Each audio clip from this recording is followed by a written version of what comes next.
Are good and evil objective concepts, or do they purely exist in the perspective of the observer? That's a fundamental philosophical debate, Chris. Some believe good and evil are objective concepts, rooted in natural laws or divine revelation, while others argue they're subjective, varying from culture to culture and individual to individual. What are your thoughts on this? Do you lean towards objectivity or subjectivity? I believe that they're subjective. If you believe good and evil are subjective, how do you think that impacts our ability to agree on ethical standards and make moral decisions within society? That's a fascinating question to consider. It doesn't. What ends up happening is whoever has the biggest army or the most guns wins. So you believe that in the absence of objective good and evil, power becomes the deciding factor. That's a very realistic, yet potentially disheartening view.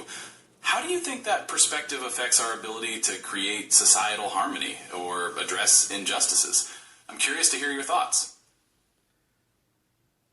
Well, at first, obviously, there's not going to be much harmony, but at some point, everything will balance out. That's what's happening right now. Everything is starting to, all the scales are tipping the other way right now. So you believe that ultimately a natural balance will emerge, even if it stems from power dynamics? That's a perspective that many have held over throughout history. How do you see this balancing act playing out in the present day? On Reddit, we call it collapse. It's the simplification of our society.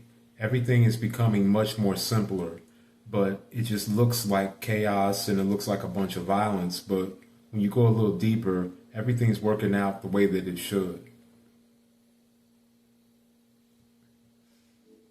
That's an interesting perspective, viewing current chaos as a process of societal simplification that ultimately leads to a form of balance.